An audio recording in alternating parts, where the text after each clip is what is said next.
حديثك صحيح دهاتوا لصح جامع صغير في غمري خواذ فرمي صلى الله عليه وسلم: كل امرئ في ظل صدقته حتى يقضى بين الناس. همو كسيك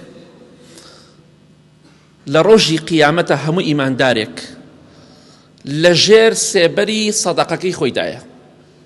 هو إيمان دار بيه لجير سيبري صدقه دايا ولجير سيبري عرشيش دايا، حتى حكمي همو خلقي دكريه بهشتي جهنمي جيا دكريتوا او كسانه بخوان للسيبري صدقي خويا عندهم لدنيا صدقي عن كدوك وهوريك سيبري عن بودكا بوي نارحتنا بن قرماء النبي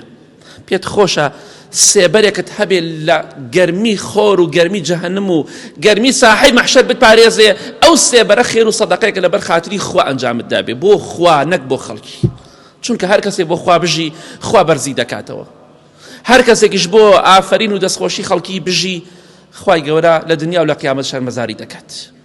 بۆیە پێغەمبەری خوا صلی الله عليه وسلم فەرمووی لە ژێر سێبەری عەرشی خوادا دەبێ وەک باسمان کرد و لە ژێر سێبەری خێر و سەدەقەکەیدا دەبێ ئەو ئینسانە هەتاکو حکمی نێوان خەڵکی دەکرێت، محاسبەی خەڵکی دەکرێتەوە بۆ خۆت شوێنەکەت سێبەر و خۆشە. بۆ یەکی لە پیاوچاکان کە ئەبوولخەیرە تابعینە هیچ ڕۆژێک نەبوو کاتێ ئەم حەدیسەی بیست ئەم حەدیسی ڕیوایەت کرد هیچ ڕۆژێک نەبوو ئیلا یا نانێکی ئەبەخشی یا سەرکە پیازێکی دەبەخشی یا شتێکی دەبەخشی، واتە هەموو ڕۆژێ شتێکی دەبەخشی ئەگەر کەمێکیش وایە بۆ ئەوەی لە ڕۆژی قیامەتە ببێتە سێبەرێک بۆی. تۆش ئەگەر ڕۆژی 250,000 بیبەخشە بیدە بە فەقیر بیکە ناو مزگەوتەوە بۆی بۆ ڕۆژی قیامەتت شتێکت هەبێ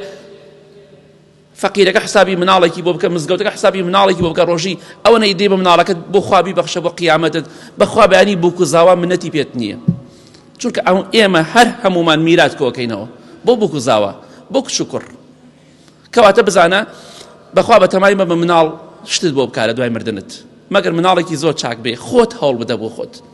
خەمی مناڵت نەبێ خەمی قیامەتی خۆت بێ کەس لە برسا نامرێت.